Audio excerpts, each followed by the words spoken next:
like a series of global events leading up to the main conference in Istanbul this year. And ATOMBerlin will be the largest ATOMXYZ event of the year.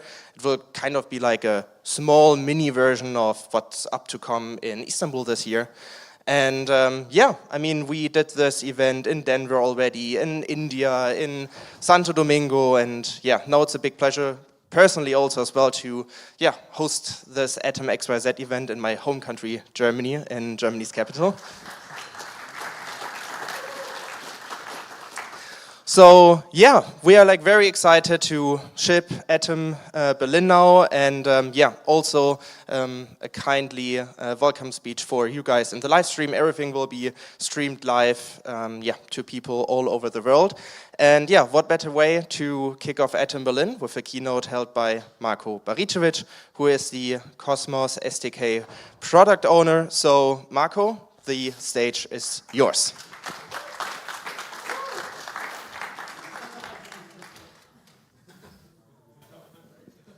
All right, so this is Duke. Whenever I give a talk in Berlin, he always comes with me. So he'll probably just fall asleep on stage. But I'm trying to get him to become the Cosmos dog. And you'll find out why when I introduce myself a bit. So my talk is just all aboard. So where the Cosmos SDK is going, and are you ready? I believe there's many users of the Cosmos SDK in this room, and so I just want to give some prep on what is to come and how you can get involved as well. Bear with me, I just came back from vacation, so I might be a bit slow. So who am I? I'm the Cosmos SDK lead. I worked on Comet / now Comet, before it was Tendermint, for 2 years. Before that I was developer relations on the Cosmos SDK, and I've been here for about 5 years. And so it's been a journey.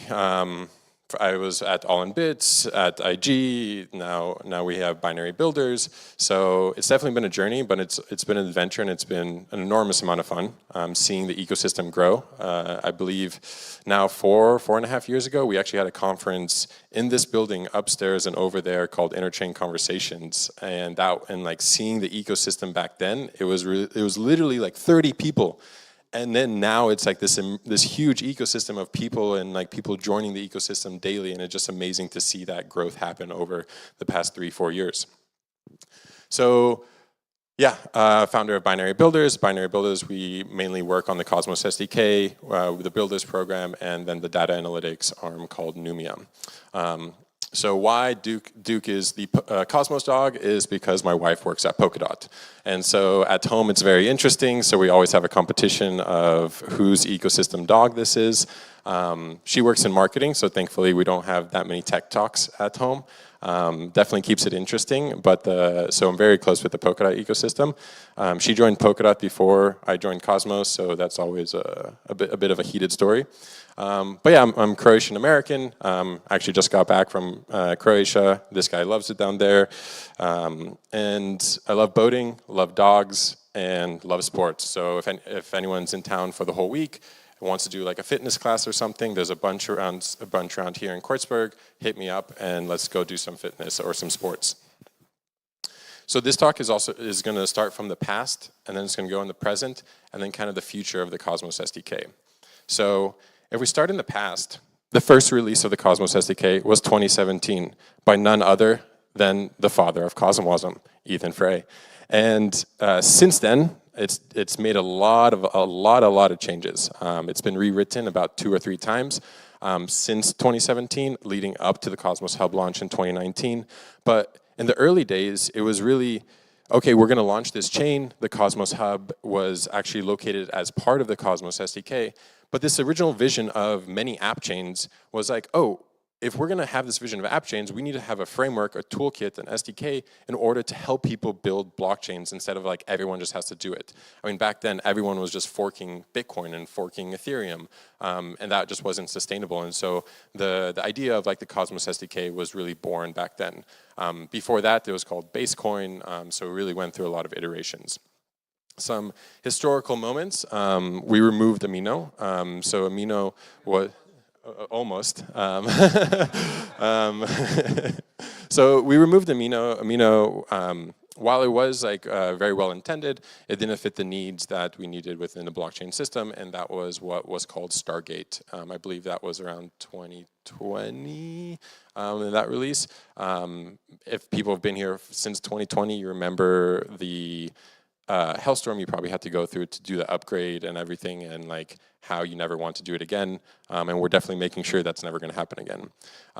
But in the software, in Comet and in the Cosmos SDK, you have this modularity built in. Like it's a framework, but it's also kind of an SDK. But the SDK part was kind of half-baked. Like it's somewhat hard to do like certain things within Comet and within the SDK. And like I think this is actually because like they were building the software back in a time where like proof of stake didn't exist. Like Jay thought of proof of stake, and the proof of stake module was literally the first implementation of proof of stake, but wasn't the first one in production. And so it was like written in a way that was like, it was being written, and then in 2019 it was like, oh shit, we actually have to ship the hub, and we can't just keep researching this stuff. So let's like combine a bunch of stuff. Let's mangle dependencies in order to ship it. And that really what led to what we have today of this like half-baked design of modularity. So where are we today? Yeah. So the SDK is a framework to build blockchains. Like we all know that. We all use it. We all kind of love it. It can definitely improve. But it also defines what is needed from a module. So we have this like keeper design in the Cosmos SDK for modules, but that's not really needed at all. You just have to define like 6 functions and write a module however you want. Just the keeper design is just like something that we do, something that's been done for years. But it's hard to swap core components. Like if you want to swap out to a different consensus engine, some people in the room from Celestia are doing this with Rollkit. It's actually very hard. Like there are baked-in assumptions of Comet, of the Tendermint consensus engine within the SDK. If you want to swap out storage, like this, if we read into BaseApp, like this was already thought of. Like, okay, we want to create a tree of trees, basically that each module can actually have its own commitment structure. So you don't even have to use Merkle trees in one way. But it's super hard to do that. Like I don't think anyone's actually pulled that off. Like. Changing transaction types, like we're talking with Polaris, and like they want to swap out transaction types, and they're struggling with this, and they're having to do hacks, and it's like, so the core components are actually very hard to swap out. But the idea, like I said, is half-baked. Performance is a bottleneck. So this kind of goes back into, and we'll see it on a later slide, but if we look at distributed systems, like consensus is not the bottleneck, it's actually execution. And so the execution within the SDK is somewhat slow. Like there's no way around that. And we're working hard to like make it better, but there's teams like DYDX, Say, like Injective, like these teams are really pushing the boundary of what is possible within the software, but we want to make that better. And so, and then the next one, iteration speed of software has been deferred to CosmoWasm. And like this is totally fine. Like WASM, so first of all, like blockchain people are obsessed with Rust. We can all admit that. It's just basically like a new software engineer comes in, you come into the blockchain space, and like day 2, you're already obsessed with Rust. You just skip JavaScript, you skipped everything. And so this is why like everyone's kind of like obsessing over CosmoWasm. But also, not only that, but the upgrade story of CosmoWasm and WASM in general is a lot simpler than having to coordinate a blockchain upgrade. Coordinating with validators is kind of like, it's kind of their job, but then it's like you basically have to hire another person to basically coordinate with them. It becomes this huge bottleneck of iteration speed and getting chains up to new versions of the SDK, of Comet, of IBC. So it's like when we can take 47, the Twilight release, and now the upcoming Eden release. Twilight probably has 2 users. Eden probably won't have users for like a month or 2 after release. And like, we need to figure out a way to iterate on that faster, because if like there's so many benefits to the software that's coming out that people aren't able to take advantage of. And then upgrades are cumbersome. So I touched on this within the CosmoWasm. So upgrades are kind of annoying. Like they're error prone. There's issues with them. If something goes wrong, like it's kind of hard to debug right now. And so this is kind of like the present state. But, okay, so let's put the bad aside. let's do the good stuff. So the Cosmos SDK is used by 50 plus chains, like to name a few: Osmosis, Cosmos Hub, or the Atom Hub. Say, Stargaze, DYDX, Binance is working on a second chain with the Cosmos SDK. There is proof in the pudding that the Cosmos SDK has users, and can gain adoption. And we just have to accelerate it. It secures hundreds of millions of dollars. It has IBC out of the box. How many frameworks or ecosystems can say that, like, oh, I'm going to build this framework, and then you just get a bridge, a trustless bridge out of the box for free, and relayers and validators will help you like get it spun up. I don't think there's really anything out there. Like in other ecosystems, it's either like a third-party bridge has to come in and do an integration, or you need to like buy like some shared security from a different chain in order to be able to participate in their trustless bridge system. And so these are amazing things. Tendermint consensus / Comet. I had to export the PDF, and then I started to go through it and made adjustments, but I didn't send the updated one. Tendermint consensus and Comet. It's fast. Like we have users from Say who are doing 300 millisecond blocks to users like Celestia who want to do multi-minute blocks. Like this is amazing. Like you can't say another piece of software is enabling that amount of flexibility. It's reliable. Okay, so every so often there is an issue, but you can recover from it. And from the most part, it's not in the Tendermint consensus layer. It's actually in the application layer because the application developer ran into a foot gun. This is amazing. It's consistent. Like if we look at Osmosis, if we look at that epoch time, if you actually look at the P2P system gets rebuilt every day at the epoch time because of some contention of some mutex locks within Comet. But it's amazing that like this thing that basically goes down, rebuilds itself within seconds every day. And it's been proven to work for what, a year and a half now since Osmosis launched. It's really amazing to see this amount of technology out in the wild. Now I will say every time a chain launches or every day I wake up, I do think to myself, wow, this software is still running. You can't really see the memes. Okay. Ooh. So what's next? Nothing. Well, we achieved everything. Now we can all just go home. Thanks everyone for coming. No, but seriously, what do we have for the future? So Eden is the upcoming release. I'll touch on that. I'll touch on all these items. We want to become a true SDK. Now, really diving into that, I touched on how it's hard to change out core components. This kind of makes the SDK more of a framework than an SDK. And for that reason, for 95% of users, this is totally fine. Like you'll never have to jump into consensus. You'll never have to jump into storage. What comes out of the box is totally fine. But for those 5% of users, that's where the meat really comes in. Like I mentioned, we're working with Berachain, Rollkit, Celestia on really pushing the boundaries of what can be done with the SDK and how the current software is limiting them. Some upcoming changes.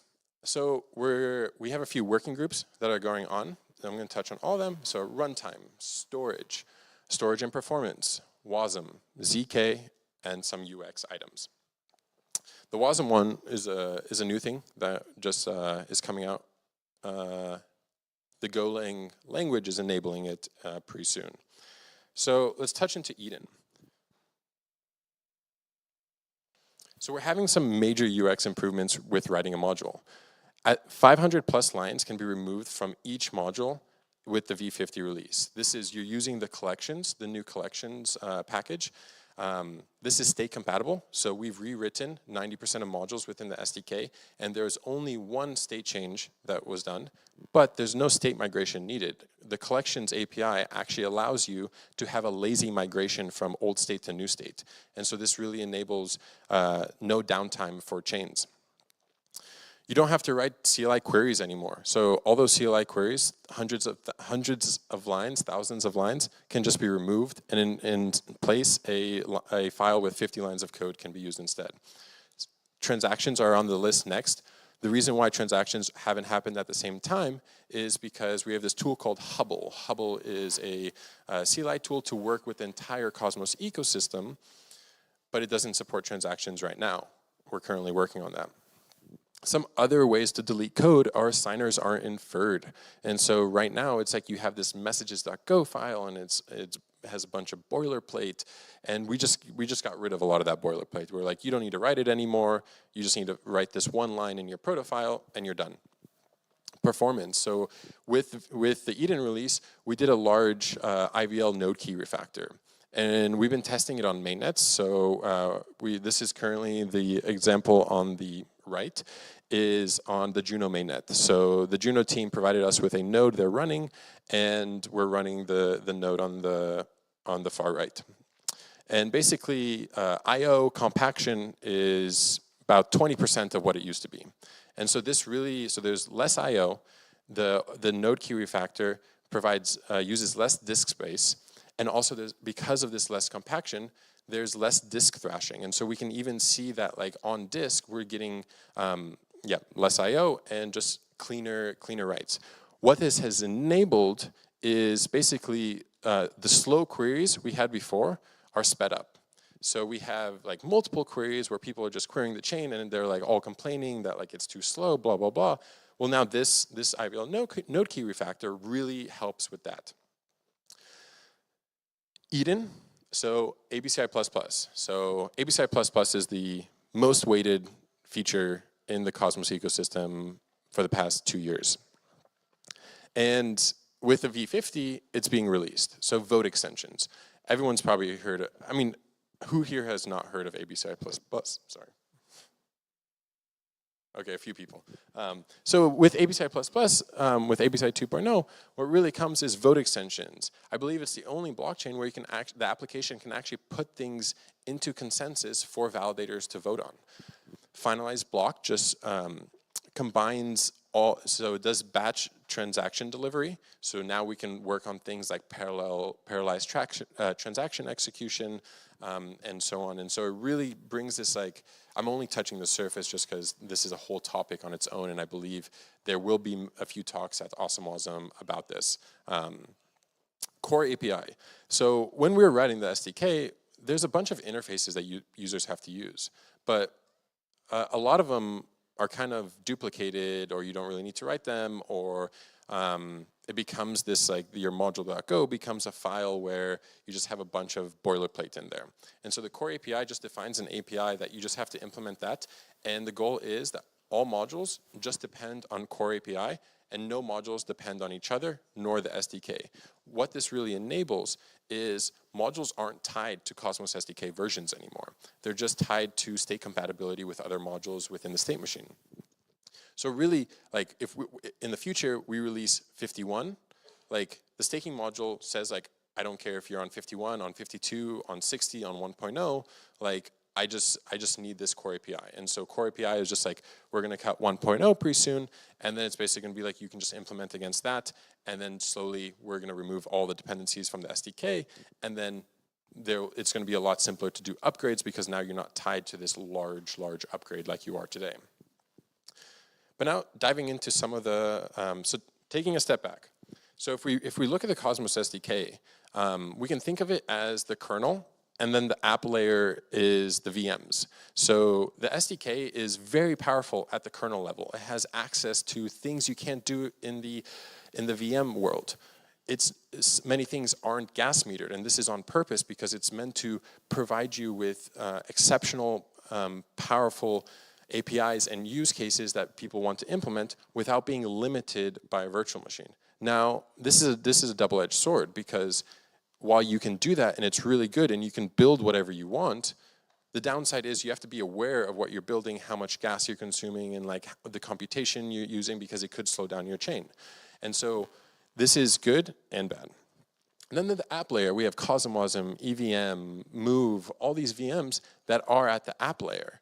And when we really think about the SDK at that level, then we can really dive into what is needed from the kernel to enable more VMs or to enable the application layer for users. And so this is really diving into a lot of the things that we're going to be working on. So runtime. So within the SDK, we have this thing called base app. And base app is this hodgepodge of code. If you read it through, like, the state changes, modifications, you're gonna say to yourself, what the fuck, about 5 times. I know because I read it every 6 months and I say the same 3 words 5 times. And so we really like honed into, okay, what are some users and why are they using the Cosmos SDK, and what's limiting them from from doing more? And this is why we're working with Rollkit, Berachain, and Celestia to enable different mempools, different transaction types, different consensus engines, different header types. And so the header within the SDK the SDK right now is very coupled with Comet. And that's not a bad thing. Comet is an amazing piece of technology, but it doesn't fit all the use cases. Like if we look at Celestia, a data availability network would want to put certain things in the header that Comet wouldn't want to force other users to do. But this is limiting for them. Berachain, similar story. Rollkit, Rollkit is like, they don't even want to use half the fields in the header. They want to add certain new fields to enable way different use cases that aren't as generalized. And for this reason, it's like, why should we force users to do one thing when there's a million other things? And this really goes into like, when ABCI was created, like 2017, 2016, 2015, it was at a time when there weren't many blockchain developers. Like, you couldn't give this amount of power to users because they would just shoot themselves in the foot every time. But that was then. We're 3 years down the road, and now there's a bunch of developers who actually understand consensus, who actually understand how to build blockchains better than some of the core developers of chains, of the softwares. And so we need to be able to enable those users to be able to experiment and play with different header constructions, different use cases, in order to enable better communication to Ethereum, or better like signature aggregation. Like all these things, like I can't really name any of them just because there's so many of them. And so this is really like, we're really starting to dive into this. And so this working group is actually starting on the 20th of July. So if anyone wants to join, please reach out. And even for this, we're even having teams who aren't using the Cosmos SDK. So Astria from, Astria is just building their own state machine and using ABCI. And they're joining just to be able to like better understand what we're going to be able to do and enable for users of the SDK, or for like ABCI alternatives. So definitely, there's a lot of stuff coming in this, and it's like the most exciting thing that I've been most excited about this for the longest time, just because it's such a cleanup of a bunch of technical debt all at once, and we're going to be able to make better assurances for everyone. So storage and performance. So I put a tweet from John Adler here. And it was actually referencing a talk about PBFT and consensus. And it's basically saying that like, hey, like execution, consensus is not the bottleneck in applications, it's actually consensus. And this is very true. Like Comet can go faster than the SDK, bar none. We all know that. The SDK is limiting. But it's like, we are experimenting and working with teams like the crypto.org chain and the Chronos team in order to see what type of performance we can bring. We talk with some of the developers on a daily basis. They're doing some research of an entirely in-memory data store. And we were talking yesterday actually, and they were doing experiments where the execution time is around 19 milliseconds, and the commit time is around 8 milliseconds. And so comparative to like today, we didn't compare the numbers to today, but that is like magnitudes faster than today, what we have in IAVL. But second to that is, how many of us know like the Pokachu website when we're downloading the Evmos snapshot and it's 163 gigs, or when we need to recover some Genesis state from Osmosis and we need to download 9.2 terabytes. We have to go like get a server that is like massive and then shut it down right afterwards because it's probably like $200 a month or something. Like we all know those feelings, but those it's like this is entirely unnecessary. And so with the performance, we're doing a large storage rewrite. The goal is that we make it backwards compatible. So it's like chains can just, if you're using V50, chains we'll be testing on mainnets that are using V50, that will just basically throw it in and run it and see how we can migrate 9.2 terabytes. I believe the application DB is like 5.6 terabytes. We'll just migrate the 5.6 terabytes to Store v2, and it should be, in some early experiments in partnership with the Crypto.org team, we took a like 2 terabyte archive node of application state and turned it into 20 gigabytes. And so that sort of like performance improvement, that sort of like disk size will make leaps and bounds benefits for node operators. I mean, like not having to pay for like a 1 terabyte, a 2 terabyte server because I don't want to check it every 2 to 3 months would be amazing. Like it's just simple stuff like this that we're going to be able to do. And so this is like, we're going to work with the Kronos and Crypto.org team, with Osmosis and many other teams to enable this sort of storage. And the goal is that we're able to get it by end of September, and so we're able to announce it, test it, and hopefully teams can upgrade to it without having to do a whole chain migration. So, WASM. So, why is WASM here? We already have CosmoWASM. Like, why should we care about WASM within the SDK? Well, it really goes into like that separation of the app layer and the kernel layer. So at the kernel layer, if we add WASM, like now modules can compile to WASM. But wait, now modules can be written in other languages, and you can have that kernel. You can have that kernel power for modules instead of only at the application layer.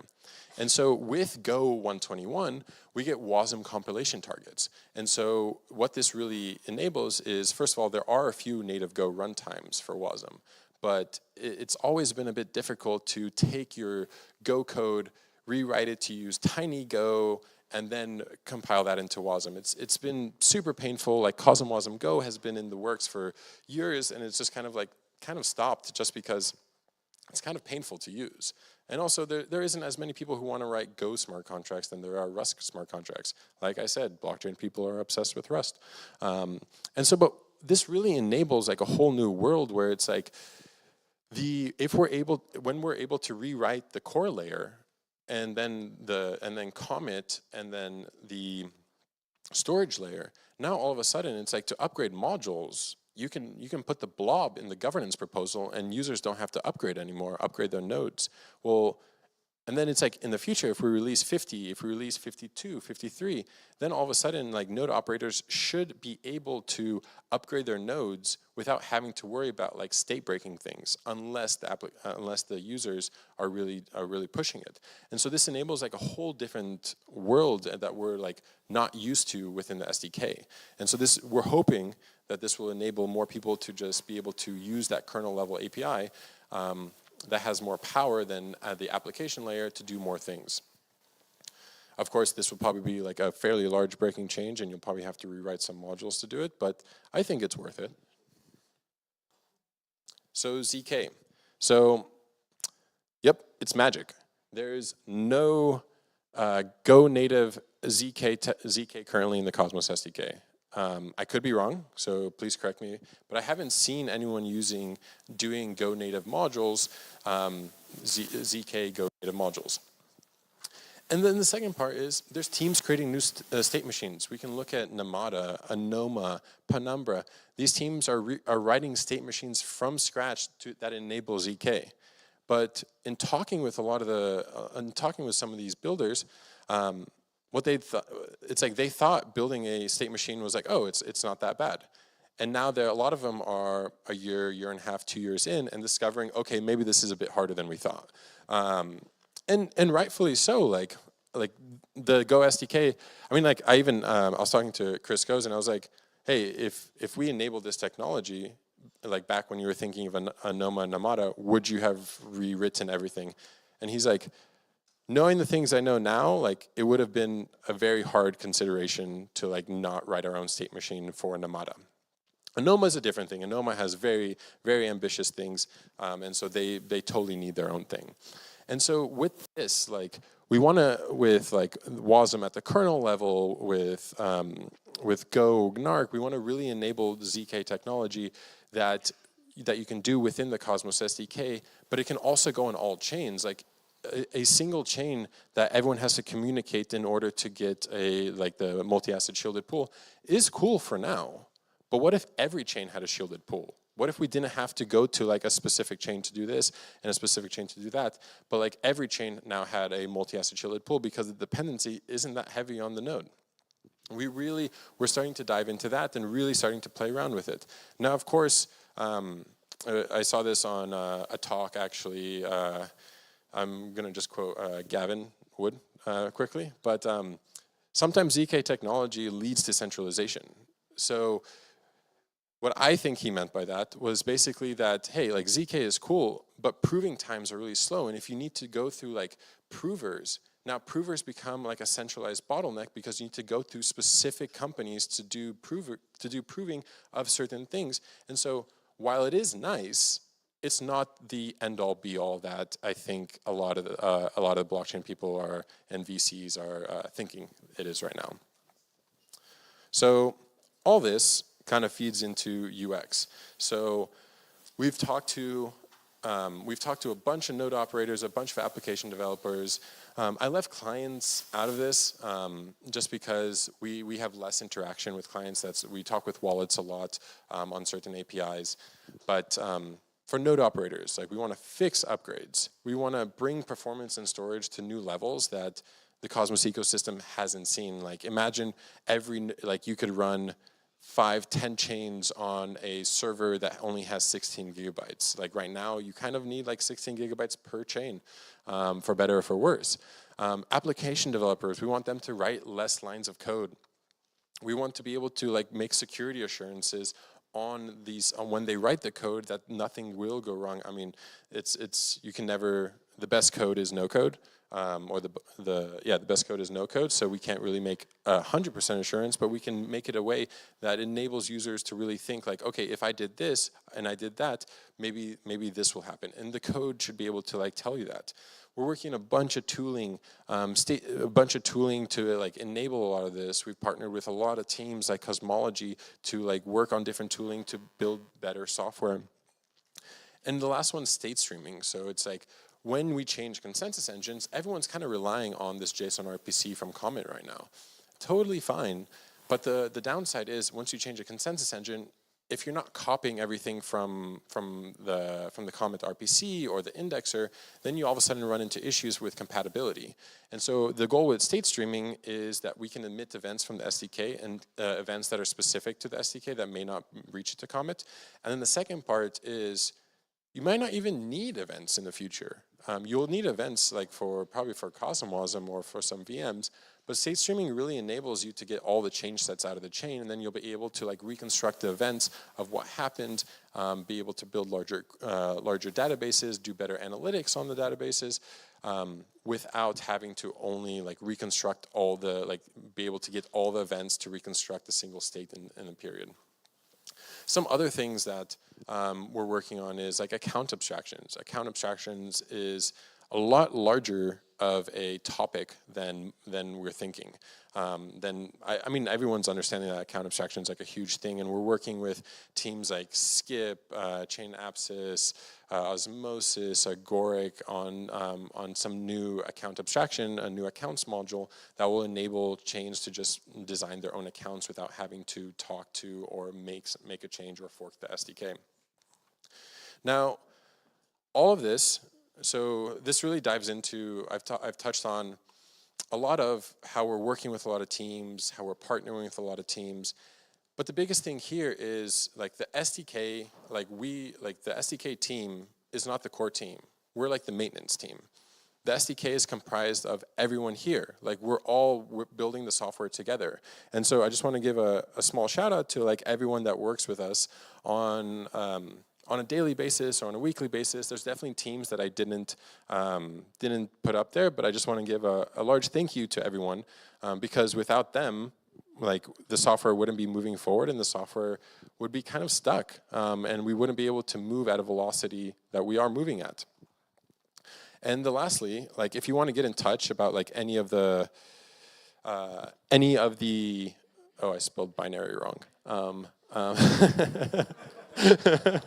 So it's a binary, not binary. so reach out. Like if you want to get involved in the SDK, like, or if you want to just talk to me, like shoot the shit, talk about different designs, architecture, like my GitHub, Telegram, my email, like reach out to me whenever. Like definitely happy to hop on a call, just like talk about things. It is like, for me, it's like I just want to talk about tech and like learn from people and also just run ideas past them, because while we are a small team, like when ideas come, they're limited to that small team, and the more people we get involved in the conversation, the more ideas and the more changes that we can really make, and the more designs that we can really consider. So definitely reach out. All right, thank you.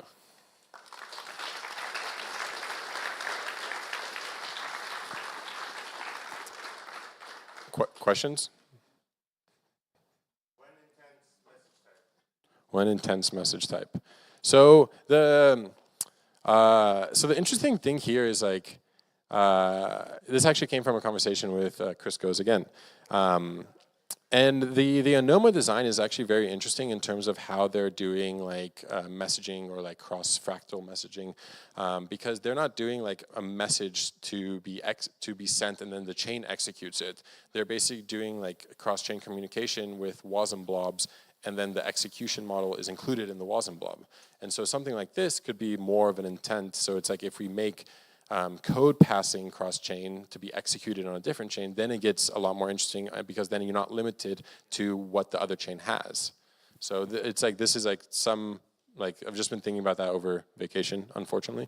But that's kind of like, I think, more in line where we should be going or aiming to go.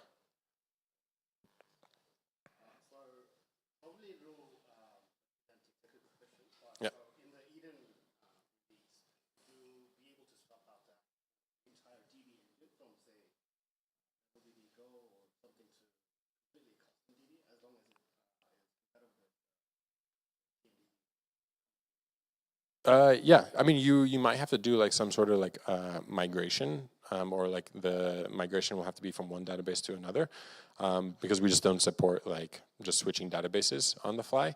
But yeah, it should be like,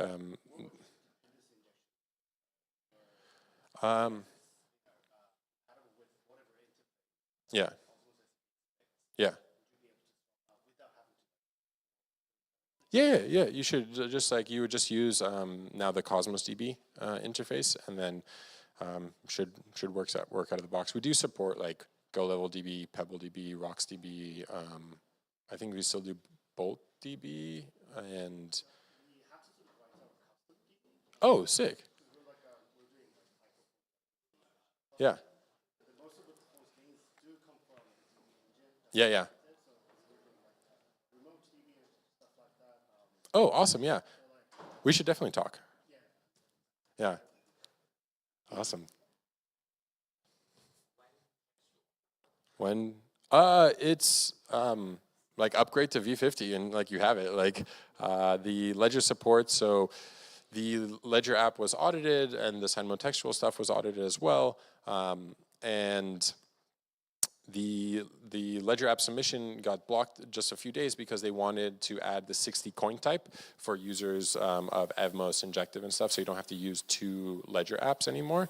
And so now it's basically just in the Ledger review. So when you update to V50, you'll have it out of the box.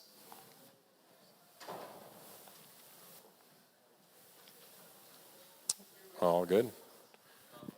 Oh yeah.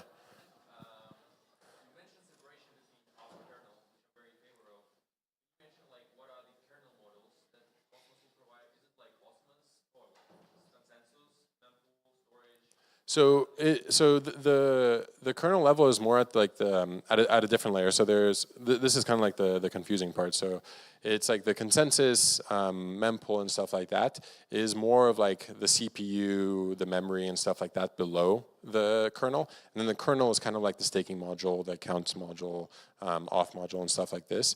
And then the app layer would be the like EVM. So the kernel level is basically like modules that people write, and then like your CPU could be construed as like as Comet, and so it's like if you want to change your CPU, you have to actually change Comet. I think we're good. Thank you, Marco. Okay, so this was the first keynote of today. We will now continue with a panel moderated by Adam Wozny from Akash, and the panelists are Dominik from C4E and Dennis from SwordChain about consumer-facing applications powered by Web3. Please come to the stage.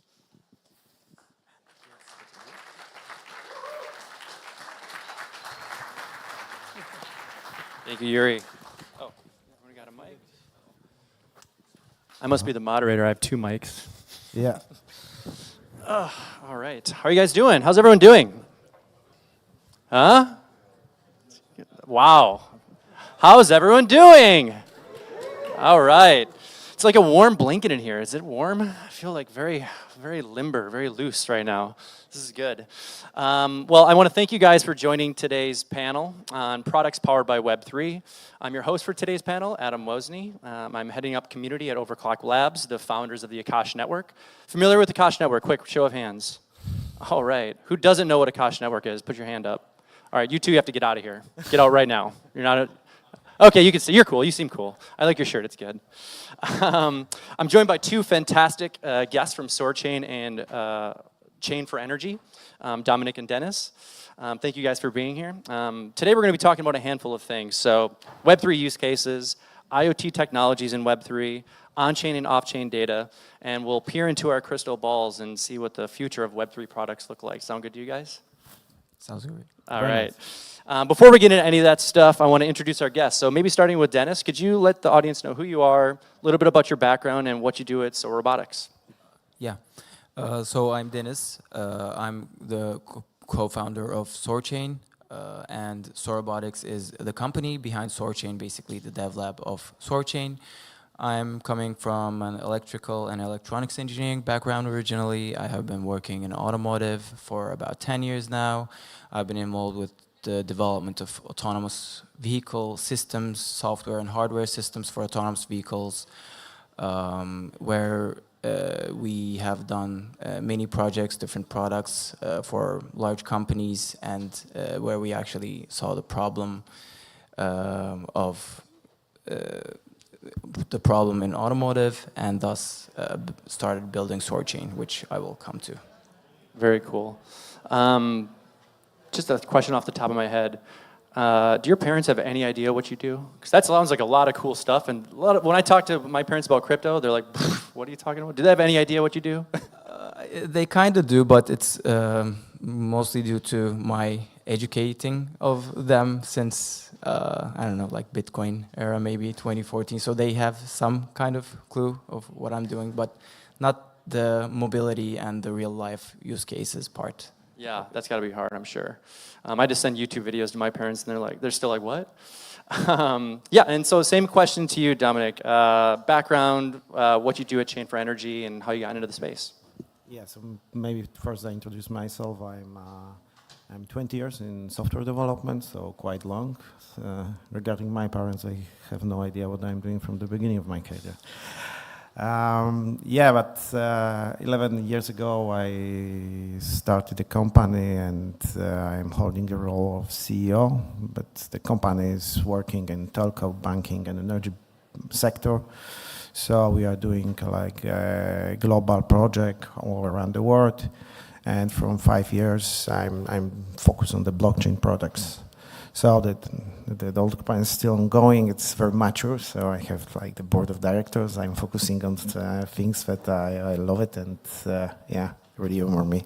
So from like 1.5 years, we started C4E, and this is like main focus right now of mine.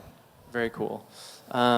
Looking into you guys, I was kind of trying to learn a little bit more about you, do a little research, and I was just checking out your guys' LinkedIn. And Dominik, I couldn't figure anything out about what you do, so I was kind of curious just in general. And I always think it's important for folks to get to know the people beyond what they do at the different projects they work at. What do you do for fun? Just a general question. What do you for fun? Yeah, you go biking, rock climbing. Biking, what are you into? Basically, that's biking, your go-to. Yeah. Any other bikers out there? Show of hands. No. Nobody likes to. You're the only one, I guess. Come on, wrong audience here. They're all outside getting drinks right now. Cool. So we had a lot to cover today, and I'm keeping an eye on time, so I don't want to go over. So I want to kick off our conversation. I wanted to spend some time very briefly discussing kind of the current set of like the well-known consumer-based, consumer-facing Web3 products in the space. Everyone knows DeFi, NFTs, social networks, storage and compute products that are out there. I think we all have a pretty good understanding of, what are some of those problems that those products are solving. So kind of with that as our backdrop, I wanted to see if each of you could maybe quickly describe some of the products both SoarChain and Chain for Energy solve, and why building your services on Web3 makes sense maybe over Web2. Starting with Dominic. Okay, so Chain for Energy is a project that is focused on the building of the ecosystem for energy transformation. This is what is happening. It's in the mainstream media right now. We can see it. Every government investing money in it, and it just requires new kind of business models that are really provided by, in our opinion, by the blockchain technology. So the problems that we are focused on is not only maybe energy, because it's sector coupling that we're facing right now. It's like in the transport, it's also coupling with energy sector.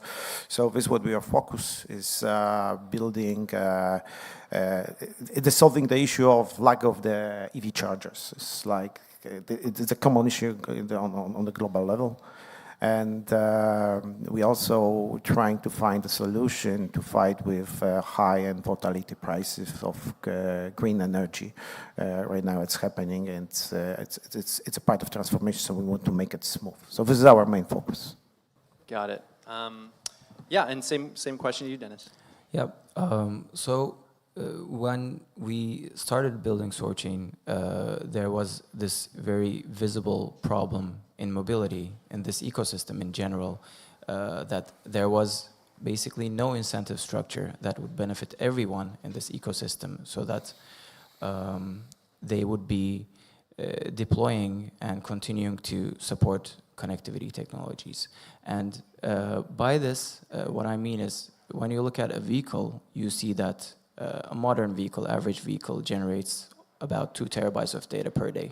Of course, this is not stored anywhere, this is not utilized in any way, but that data is going to waste. And when you look at it, there are candidates of consumers of this data, such as the nearby vehicles themselves, the car manufacturers, their tier 1 suppliers, and basically anyone who's got something to do with this data. It makes sense to actually make this data usable, so that all these companies, all these actors actually start developing their own applications to utilize this data. And from a user perspective, it also makes sense, because now your data means something to someone, primarily to you, and it actually gives access to many different applications, so that you can use to actually solve real-life problems. That's actually the thing that we're most focused on. Basically, when you look at mobility, there are some very current, very visible problems. You can name many of them, like insurance, safety, payments. There are many of them. And these are the problems that exist today, not like tomorrow's problems, not something that would be like made up problems, but we're actually trying to tackle all of these problems with the new approach that we're trying to take. Kind of a fun random question. I was just thinking as you were talking about data tracking with mobility. My wife drinks a lot of LaCroix. There's no LaCroix sparkling water. I'd be curious to know how many LaCroix she drinks in a week, and if there was a way to connect my car to how many cans of LaCroix she's pulling to her face, I could charge her for those LaCroix, because she's buying them, and just curious. Is that possible? Can you actually do things like that? Yeah, I mean, camera adaptation could be done in the future, but so it's possible. Yeah, it's possible. That's good. Kind of sticking with SoarChain. So you guys have a Modus device. Is that what it's called? Correct? Yep. Okay. So from my understanding, Modus lets anyone plug in a physical product into their car, and that device collects useful data, and that data gets commercialized on chain. So essentially, people get onboarded to crypto without even recognizing they're using crypto in the first place, which is kind of cool. Just wondering if you could spend a little more time describing what Modus is, what it does, And then maybe as a follow-up, do you believe Modus is an example of how we onboard masses into Web3? Exactly. I think that's a great take on this subject. Motus is a device that you can connect to your car and start collecting data from your car. In essence, it is very similar to all the hardware wallets that we're using. It even uses the very same chipset that is being used to secure many of these hardware wallets. So on the hardware level, all the security starts. And the keys related to the signing of the data, authentication of the data, and some other cryptographic acceleration functions are all happening on this hardware. So the authenticity, integrity, and the plausibility of the data that you're actually pulling from the car are all first verified on the hardware level. So it enables you to basically start utilizing and monetizing your data through SoarChain. Very cool. So similarly to SoarChain, Chain for Energy has a physical device, correct? Yep. EV charger, smart meter. How does blockchain technology integrate into this device, and why maybe is it better than using like Web 2 technologies that potentially exist on the market today? Okay, well, let's focus on the Web 2 and Web 3 technology maybe. Let's just start it from this, and let's start it from the user. When you're looking on the user from the Web 2 perspective, okay, you have a situation when it's very passive user, it's a consumer, right? It's basically using the technology that is provided by the big company, and he don't really know what's going inside. In case of Web 3, we have a different angle. Like in this case, the users own the part of the product of the solution, are part of the ecosystem, but part of the community that is building it. It's a value at the end of the day, because when we, for example, let's focus on the EV, one of our use cases. We want to bootstrap the network to provide a high service level of the solution to be very predictable, and you can count on it that when you get to the specific charging place, you can charge your car. It's very important, right? So we are using this token utilities usability and to control and maintain the network that we are building and bootstrapping it, right? So we are giving we are granting rewards for the localization, for the specific service level agreement, for the specific rating, etc., right? This is the one thing. It's also possibility to pay by the users with the token. This is possibility to have a discount for when you are charging a green energy, because we are a very eco-friendly project. It's in our DNA, and also is this quite a similar situation we have with energy communities use case. In case of energy communities, this is the other story. It's like possibility to get the granular guarantee of green energy, proof of green energy, right? So to have it, you have a possibility to mint, to transfer, to burn this kind of guarantee for the purchase of the ESG rating.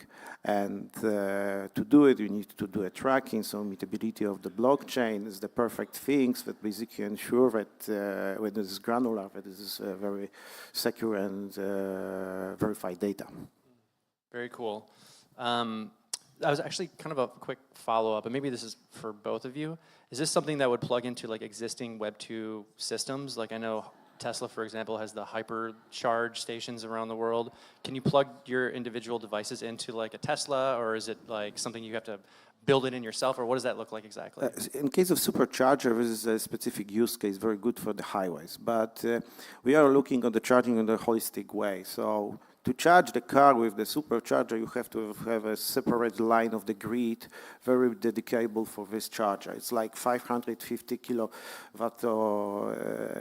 kilowatts charging. So It's a huge amount of energy, and no regular grid is doing it.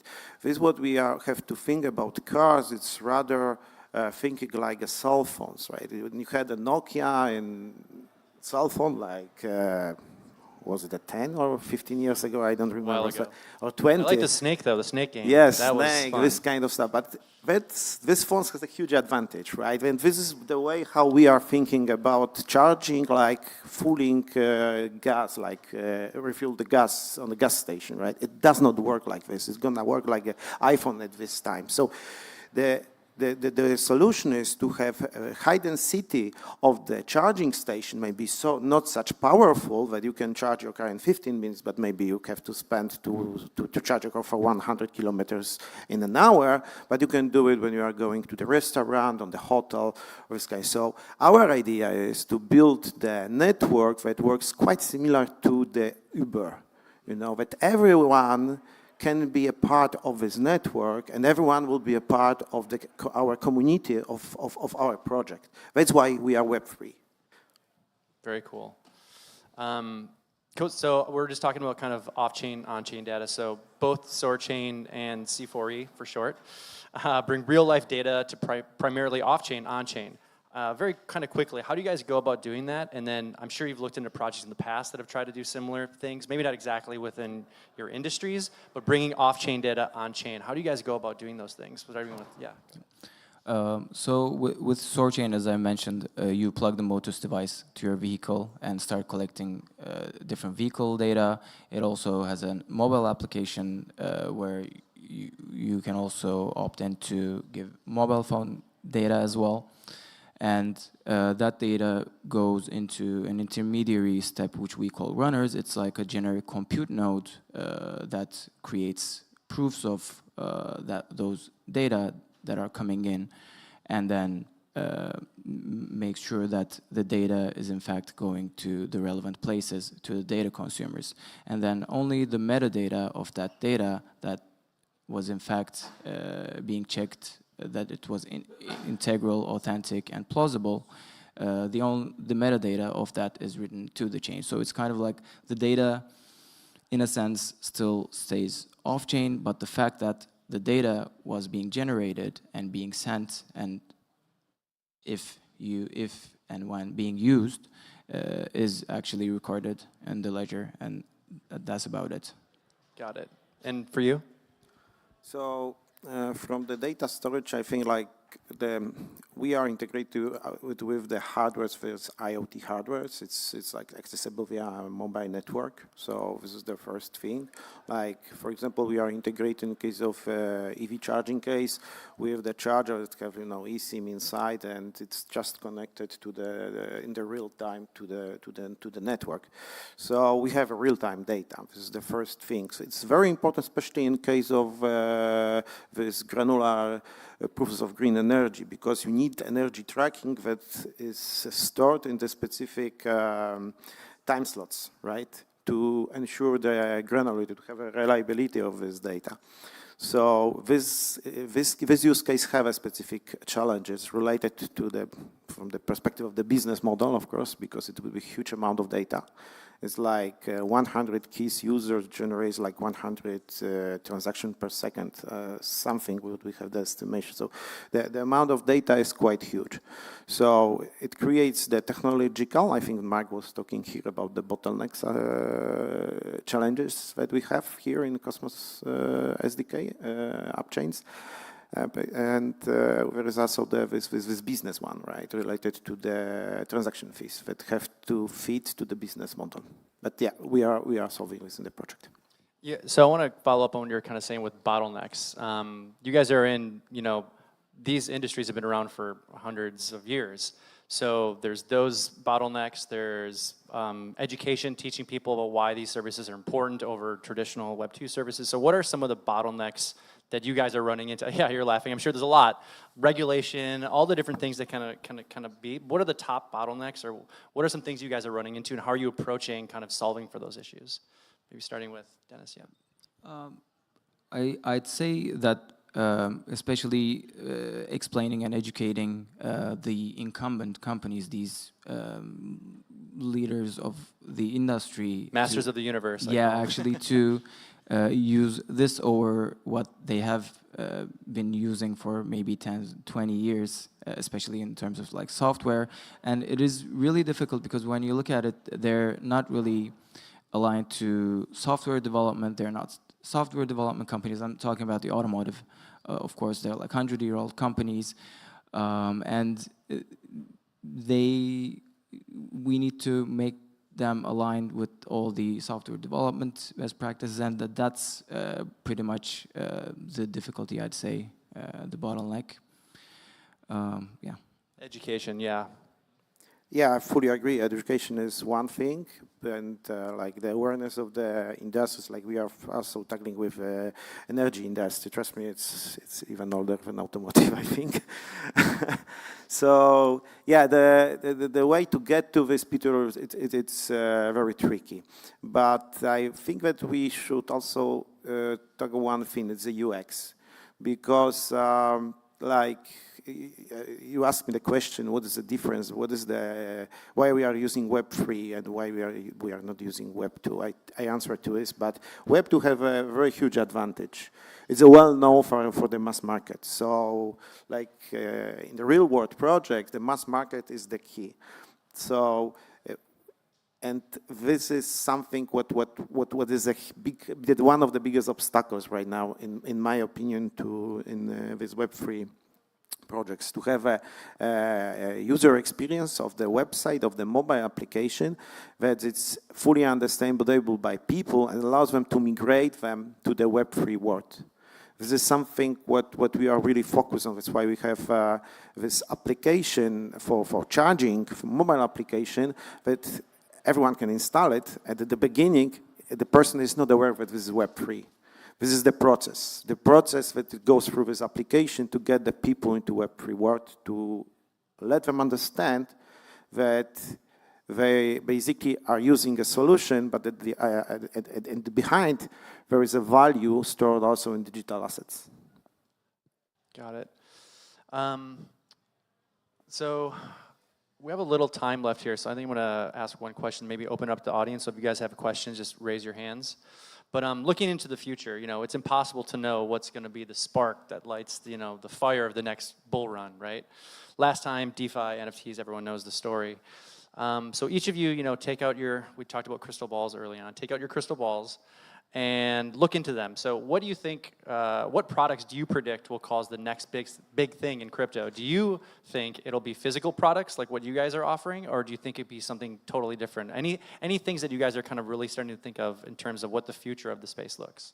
Yeah, I definitely think it will be the physical infrastructure networks. I expected you to say that. Yeah, because I'm primed to say it so, right? But are there any other physical products you're aware of that you're like, oh, this is really cool, like people should know about this? I mean, in the IoT domain, there are also some products that's going on in Web3. But the thing about this is that it actually addresses the real-life problems of the people. And that's why I think the thing you said in the beginning is also correct, that most of the people that are using this product, using this network, will not know that there's a blockchain running on the background or whatever technologies that we're using. But they will be just using it for the utility of it. And I think the physical products and the Web3 networks that somehow touch the physical real world will bring the next billion users to the blockchain crypto. Snaps? Snaps for that? Go ahead. Okay. I think that when we are talking about future, we have to think about the last bull run, right? So the sparks I believe have been seen in the last bull run, and it's the real world use cases. I think that our projects are too similar, so this is no argument between us, but I love it. Yeah, I fully agree. Real world use cases. This is what we believe. This is what we are doing. This is the reason why we are doing. And a good example is the Helium. project. This is something what really amazed us in the last bull run, and we see similarities because they built a great LoRa network, IoT access network. I think that they have the cheapest and the best infrastructure right now globally. And this is something what we want to do similar, but we are focusing on this EV charging system. And this is the best example. And I strongly believe that even that in the last bull run was one project, in the new bull run that we're pretty spaced for our projects. Very cool. So I think we have a little bit of time left. So are there any questions from the audience? Feel free to raise your hand. Oh, I think Yuri will bring you a microphone.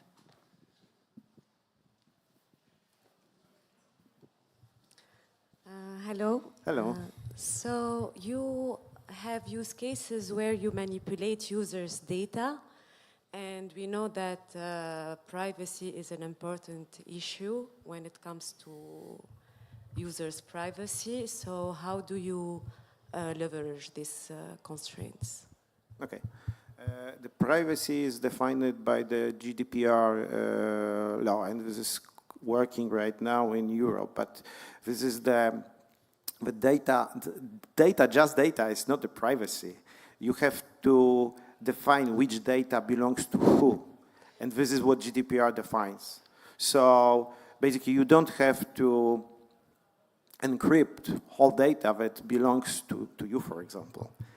We just have to ensure that no one knows that this data represents you as a person. Yeah. In SourceChain, basically there are two aspects to it. One is the anonymity. Obviously, you're generating a lot of data. There are like sensitive data like location, sensor data, data related to your driving profile maybe. But it again starts on the hardware level, so nothing leaves your system, the car, unencrypted. So that's the first step. And we, as SourceChain, we don't really get involved with what to do with that data, how to use it, or how to store it. So it just goes in transit, so to say, through SourceChain to whomever you initially opted in to share your data. And when you compare it to a Web2 product that's trying to do the same thing, the data would first go to their servers, and then they would store the data, see it in plain text, unencrypted fashion, and they would then decide on what to do with that data. So that's a huge upgrade, in my opinion, from the previous approaches to the data privacy. Cool. Any other questions? Show of hands. Oh, looks like we got one there. We'll start with you, and then we'll go over there. Feel free to introduce yourself and ask your questions. I would like to ask again, so refer to your questions. I would like to know, I just want to understand it well. So you said the next bull run would go to IoT Helium, am I right? And not necessarily Helium, but... No, into your opinion, what you mentioned. I think the common point of view that the next bull run will be focused on the real-world use cases. So not only focus on IT challenges that we have, or like more virtual finance use cases that was focused on ownership, like when we are talking about NFT, but more real-world use cases. So as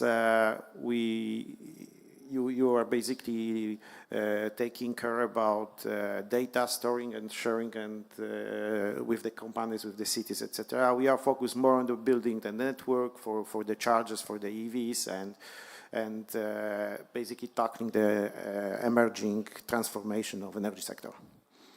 So this is the real use cases that this blockchain was maybe it was tried to be used in the past. Somehow, but we have like different approach. And, yeah. Battery's dead. Oh, there it goes. Hey, so quick question. You mentioned that there's a physical device that you, right? How are you guys considering security concerns with people being able to gamify those devices if they have access to them? Like, I'm sure security is a huge concern for you, so I'm curious your thoughts on that. Yeah, that's actually like a huge concern. Thus, we have been working on it a lot.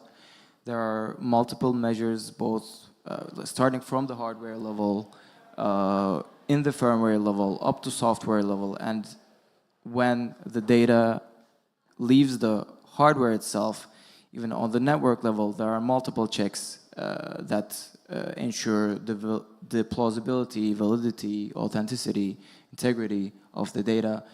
One example would be we're using a secure element chipset on the hardware. So that actually holds all the cryptographic keys. So when we're receiving data from the car, it first signs that so that it would have the ownership of the data. And there are some pre-processing steps, like some very simple machine learning algorithms that are running, whether that data was in fact coming from that car or whether it was like a simulated data. So there are like multiple layers of security, but of course, nothing can be untampered or unhackable. So it's kind of like a battle between the red team and the blue team forever. Sure, thank you. Any other questions? Cool. I think we're good. Thank you guys for joining, and thank you our panelists. Thank you. Thank you, Adam. Thank you, Dominic, and thank you, Dennis. Now, next on the agenda, another brand new project that just recently joined the Cosmos. Biljana from Nolus will introduce you to the Nolus blockchain. Come to the stage, please. Thank you, Yuri.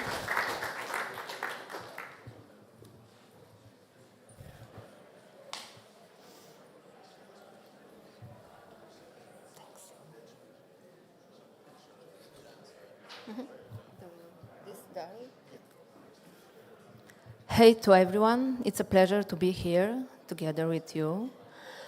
I'm here to present the,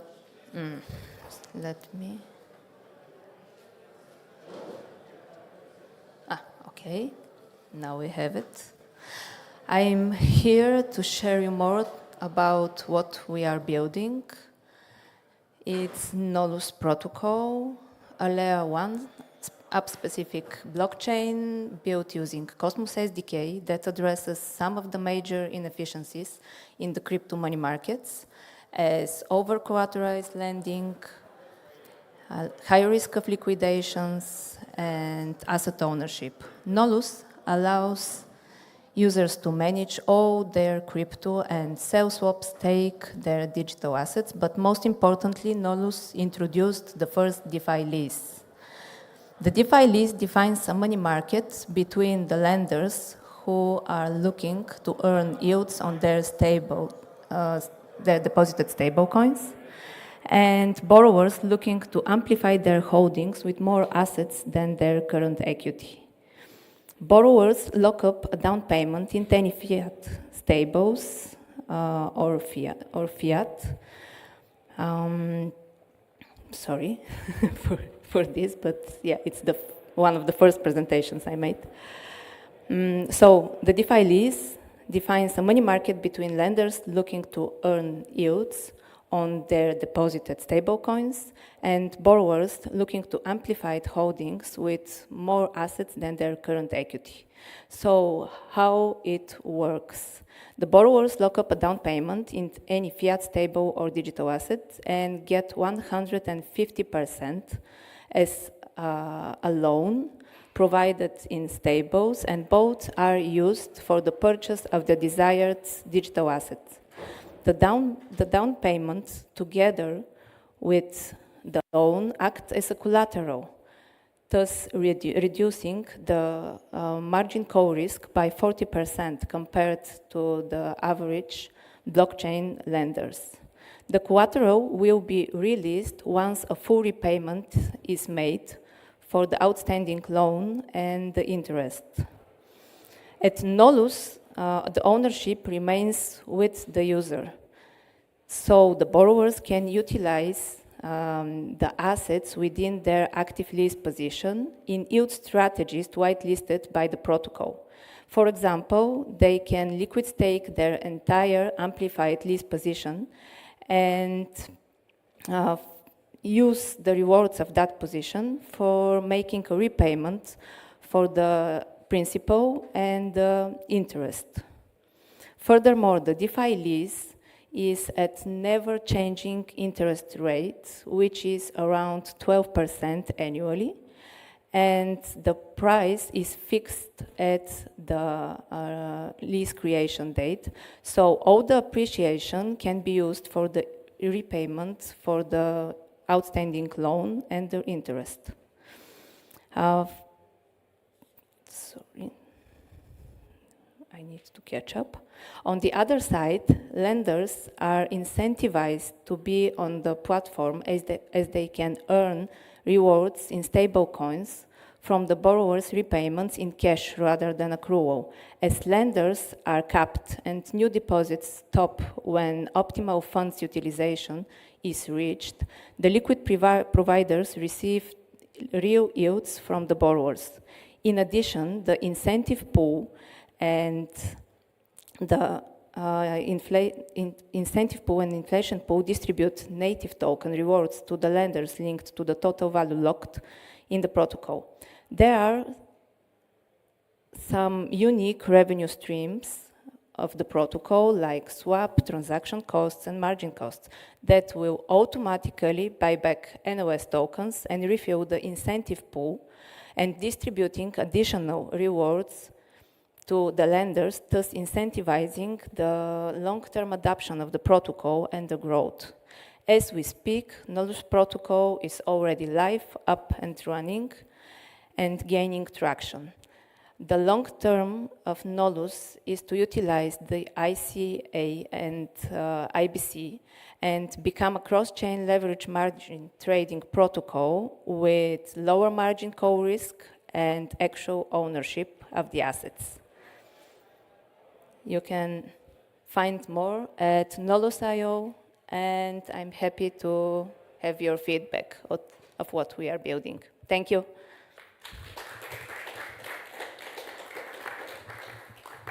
Thank you, Biljana.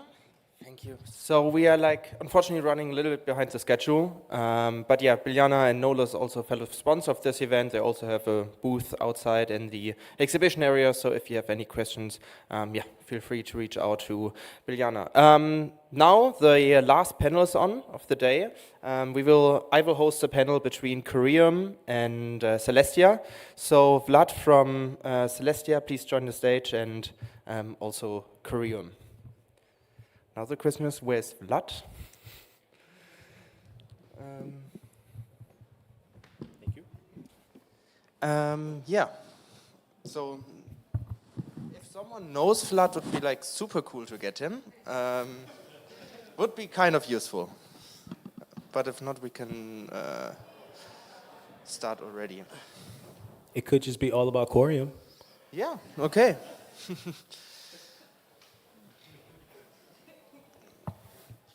Yeah, I think makes sense to already start the conversation. I mean, I believe he will join any moment. So yeah, I also believe Celestia is pretty well known in the audience already. Everyone knows what Celestia is building, but Curium is kind of new to the interchain. So yeah, it would be cool if you could give us an introduction of what you guys are building. Yeah, sure. So high level, first off, a little bit about my background. So my name is Giovanni, and I'm currently the blockchain director at Corium. In my background, so I started building in the Web3 space in 2015 or so. Oh, here he is. No worries. So my background, I've been in Web3 since 2015, started building on Bitcoin. I was working for State Farm at the time. I actually started the State Farm's blockchain team, which eventually became something interesting. Eventually, I ended up working at Certic as well, focusing heavily on real-time on-chain MEV analysis, and then also doing some security work with them, which is a whole rabbit hole. On the hobbyist side, I've been in the MEV space for a while, so I've been a searcher for a good bit of time on the different chains. And I joined Corium not that long ago. So for Corium, though, fundamentally, right, I don't have to tell you that we're built on top of Cosmos, obviously, but we focus on pretty much making assets as a first-class citizen on Cosmos. So similar to like what OpenZeppelin in the EVM world, if you're familiar with OpenZeppelin, right, OpenZeppelin makes all of these standards, right? So if you wanted to implement an ERC20 or 721, you would pretty much take an OpenZeppelin standard, implement it. Now you don't have to worry about any like bugs or exploits or anything unless you change something foundationally. Same thing with Corium. So we're kind of acting like OpenZeppelin in that sense, where our protocol, it treats assets, both fungible tokens and non-fungible tokens, as first-class citizens, so that when you implement an asset on our chain, you don't have to actually worry about the implementation details of that. And we call them smart tokens because at the end of the day, you have this fundamental capabilities that are given to you by the L1, but you can customize it by using CosmoverseHQ, right? So you can extend these implementations of fungible tokens and non-fungible tokens, right? So, you know, built on CosmoverseHQ for the devs out there, built on CosmoverseHQ, so you can extend whatever you want. The protocol foundationally supports fungible tokens and non-fungible tokens, and so everything else, like we've built these basic modules in Cosmos, so we can kind of go through those later, right? But these fundamental modules in Cosmos is what makes up Corium. So it gives us a bunch of capabilities that we can kind of talk about all day. So. Yeah, 100%, and let's talk about smart tokens in a second as well. But I want to zoom out because, like, I've listened actually to the keynote by one of your co-founders of at Cosmoverse 2021 about Celestia solving basically the problems that Ethereum has and Cosmos in terms of blockchain modularity. And yeah, I just want to like zoom out what the current layer 1 landscape looks like and how all of this kicked off. So we had the DeFi summer in 2020. People started using YFI, Aave, Compound, and so on and so forth, and people were enjoying the DeFi summer. Then all of a sudden we ran into scalability problems, which is why so many alternative layer 1s popped up, such as BNB, and then we had this war between the BNB community and Ethereum, aka you may be scalable but not decentralized, and then Solana came up, and Avalanche came up, and more layer 1s came up. But yeah, now a lot of these users that used to use these layer 1s are like gone. They are not part of these fellow communities anymore. Celestia is now about to go live, so I would like to pick your brain on this. What you have, like, how you have viewed this crazy development of all of these layer 1s that came to the market and basically left at some point. So were there some lessons learned for you guys for Celestia, and yeah. Okay, I can share a lot of thoughts on that. And first of all, I would like to present myself a little bit. Sorry for being late. There's plenty of good people to have interesting discussions with. My name is Khalib. I'm substituting Ishmael Coffee today, who is a co-founder of Celestia. He was supposed to be here, but I'm here instead. I'm Khalib Wondertan. I'm a core developer of Celestia. I've been there since it was called Lazy Ledger. Yeah, that's a little bit about me in a humble way. Then regarding the question, so like my history started with blockchain started like from 2017, and this is where I joined some fork of cryptocurrency called NEM. Maybe some of you have heard about it. It's like very old cryptocurrency done by like Chinese or like some Asian people. I don't exactly remember where. Yeah, we've like the company was called Proximix, where I was working on, and it's just a fork of yet another L1. And what they did, they put a lot of like buzzwords: scalable, smart contracts, storage, all of this together. And they hired like two teams. One of them was a research team, and another one was engineering team. And they told, please, these two games, somehow like build the thing for those buzzwords too much. And we will just market it and sell it somehow. So this is where my journey started with blockchains, where I worked for 3 years hard to actually build this L1. And only after these 3 years, I realized in what shithole I was. Like this, the CEO was thinking like he he's guru of blockchains, he knows everything, but in fact he didn't know nothing. So, and the reason I wanted to say this is because like I fell through like being in this yet another L1, and like we've see in like in boom of web technologies in 2000, there were millions of different projects building the same thing, and all of them failed. And we see the same thing with L1s right now. All these L1s are like spamming up the same thing, tokens, DeFi. Like the use cases are mostly the same. UX shit, like the prices for transaction is shit. The scalability doesn't work. Security is based on a lot of trust assumptions. And all of this together is like shows us that we need something to change. And this is where scalability research come into place. So we know that like Ethereum, Polkadot, and many other ones were thinking about how to scale blockchains to enable more throughput for transactions, enable cheaper transaction without sacrificing security. And like in 2019, Vitalik Buterin, Mustafa Al-Bassam, and Alberta Sanina came up with a paper which is called Data Availability and Fraud Proofs. This paper is the core of current Ethereum roadmap. It's core of Celestia or Lazy Ledger back then technology, which sole purpose is to scale blockchains. And it does it in a very interesting way. It doesn't try to make a blockchain monolithic that does everything in one place. Like all these components that blockchain encompasses, those are the ones that are trying to do everything. The Celestia's approach to this is fundamentally different. We're trying to split the whole blockchain ecosystem into separate modules where each module is focused on one specific problem that it should solve in an efficient and secure way. And the core of it and the lowest layer in this modular stack that we're talking about is Celestia, which provides this data availability layer and scalability. The whole like crux of it is the unleashed and unlimited block size that scales with the number of users. It may sound controversial how you can have more scalability and cheaper transactions with more users, but this is the trick. You separate the consensus from the execution. It's something that Marco was talking about today before. We separated the consensus and ordering of all the transactions that are coming in chain from the execution. And the consensus itself can go much faster, and those transactions that are landed on chain can then be like, you can have a larger throughput basically. So yeah, that's kind of like a little bit about Celestia, about L1s, and like the fact that we need a fundamentally different shift. All those blockchains are copying the same thing over and over again, and nothing really changed fundamentally.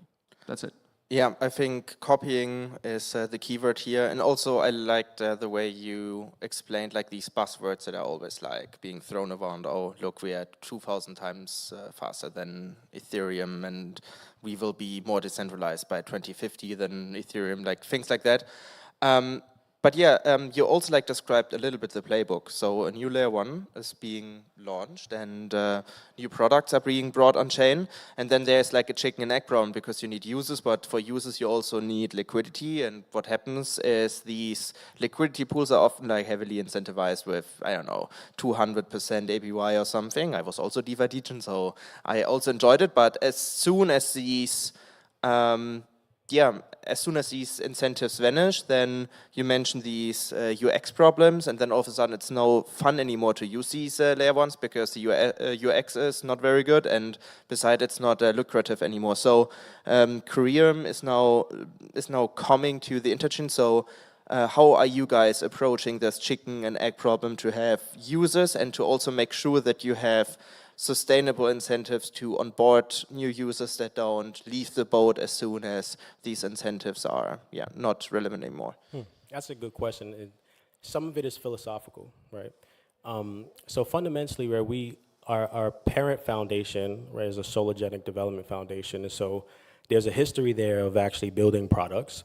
And I think a big part of it is coming from our partnerships because, yeah, you can have the world's fastest, most secure, all of these buzzwords chain, right?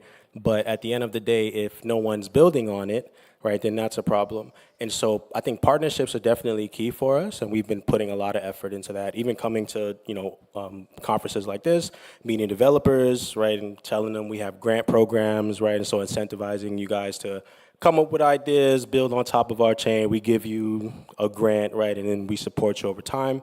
But then also, there's also opportunities for L1s to be their own studio, right? And shout out to Dieter Shirley and Dapper Labs because I think that that's something that they've done very well, right? And it's this focus of having a department of people who come up with the ideas and make the partnerships, and now you build that application on top of your blockchain. And so for us, right, we have a roadmap of all of these different deliverables that we want to give to the public and build on top of our chain. So partnerships for sure, definitely us having our own ideas and delivering them.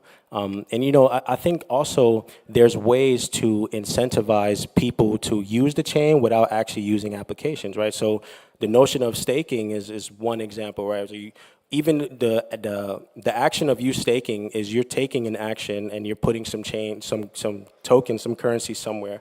That action is arbitrary. This concept of staking is just arbitrary. So I think from an L1 development perspective, there's so many things you can come up with that incentivize desirable behavior from people that then allows them to in turn become a user of the chain, therefore issuing transactions, right? So I think a lot of it comes up to imagination, and so we're heavy on the R&D side for sure, and we're heavy on partnerships for that reason. But I think sky's the limit when it comes to things like that.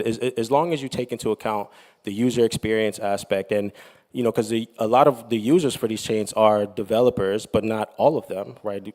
If you look at the distribution of who's using it, whether they're developers or not, I think that is skewed in one direction.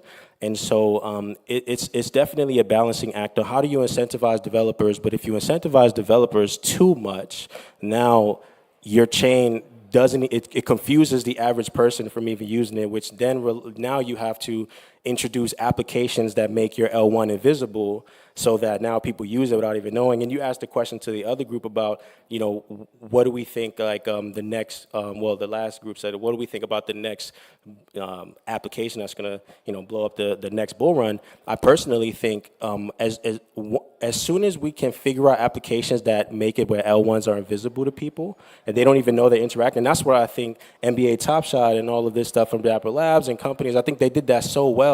You don't even know, you barely know it's an NFT. You're just buying a moment from something, right? So I think it's a balancing act of all of these things. It's kind of philosophical in some ways, but we're heavy on the R&D side, heavy on the partnerships, heavy on building applications. So, I could talk about that all day. Yeah, I really want to dive deeper here because I think that's really the keyword here. Because there is another buzzword that's always being thrown around. It's onboarding the next billion users, new users, not crypto users, moving them from one blockchain to another. And the other thing is also banking the unbanked. And you know all these buzzwords. So now the question is, how can we prevent basically to have all of the same applications over and over again on the same layer ones and not just moving them around, so that we have real people from the real world, not crypto degens, jumping from one chain to another. So is this something that Celestia also approaches to have really the average Joe using the blockchain without, as you just said it, without even recognizing that he is using blockchain technology at the moment? Yeah, so Celestia is a layer 1, and its main users are other chains that are building on top of this rollup, although this layer 1. And all these chains are actually, it's sort of not especially Celestia's responsibility to be in marketing for the end users, right? It's some chains that are building on top of us. But we still wanted to encourage that.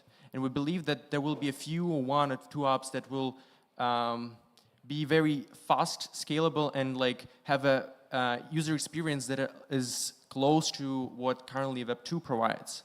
So that once it happens, once the, like you can think of it like Web 2 applications are like on this level and Web 3 had to catch up on that. Like we're building the whole thing from scratch to get to this point. And then once we do like a once more step over here, the Web 2 will fail because they will have to rebuild the whole structure again. And we are right now like getting to this quality of UX. And once we get there and make this step, Web 2 will just disappear.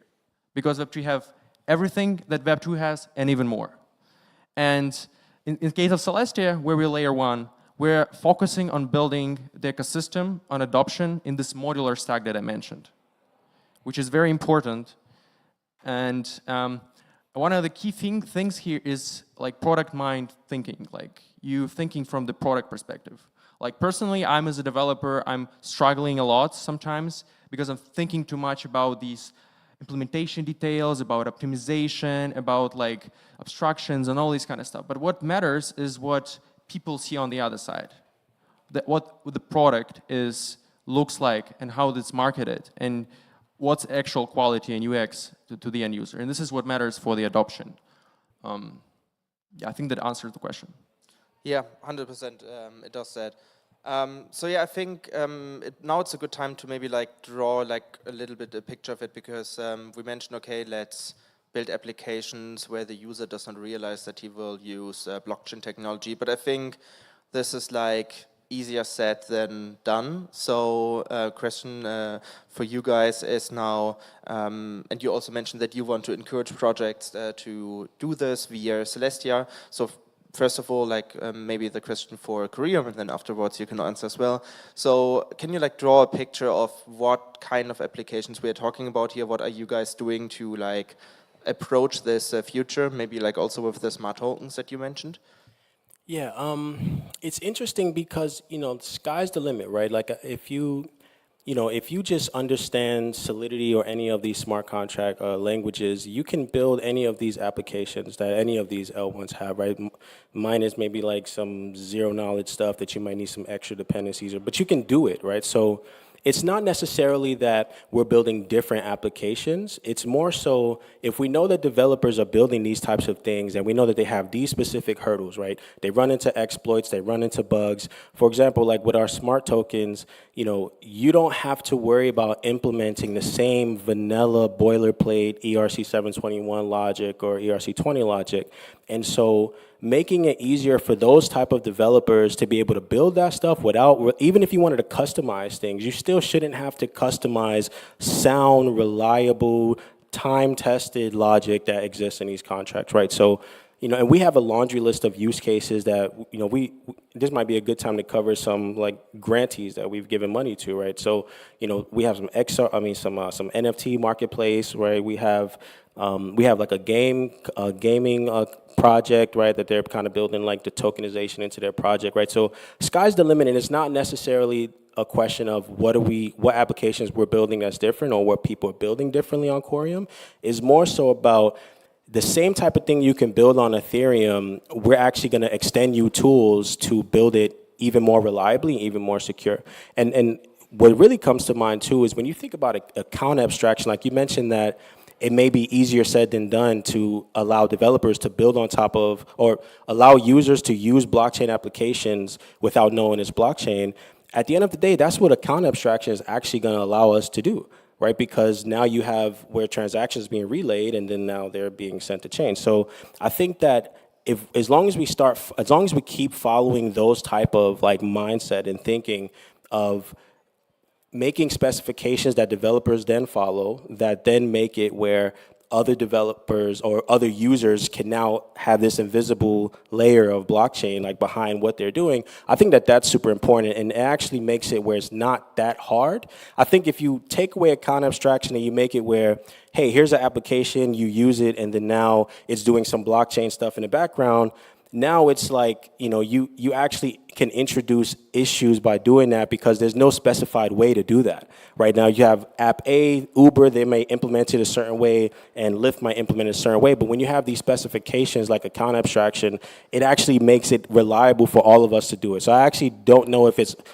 easier said than done. It might be equal. I don't know, right? But so to wrap it up, I think it's less about what applications Corium is building as different, because we could talk about like CBDCs and how you build that on Corium using Cosmos, and we could talk about NFT marketplaces and how you build those, right? And I don't necessarily know that it's bad that you have you have 10 NFT marketplaces on each chain, because especially with Cosmos, right, we're pushing this narrative of an internet of blockchains, right? Like it'll be the same to say in the Web 2 world you have 100 pet supermarkets on the internet. That's actually not a problem. That's just capitalism at that point. They're free market competing with each other. But I think that as long as we keep in mind you building applications on top of Corium is similar to you. It's the same as you building CosmoverseHQ smart contract, period.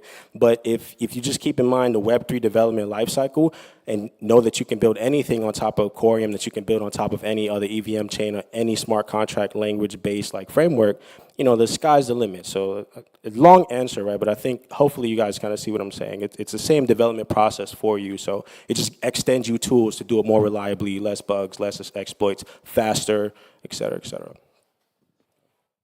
I have a question. Like, sure. Honestly, I didn't look at the Corium before this. Yeah. So, like, as far as I understand right now from what you say is that it's a layer 1 that focuses on very nice like code that is already pre-built for you, like OpenZeppelin for Ethereum, right? And so you provide a layer 1 that has a smart contract platform that accelerates the development for new like NFT marketplaces and like DeFi stuff. Would it be a correct description of that?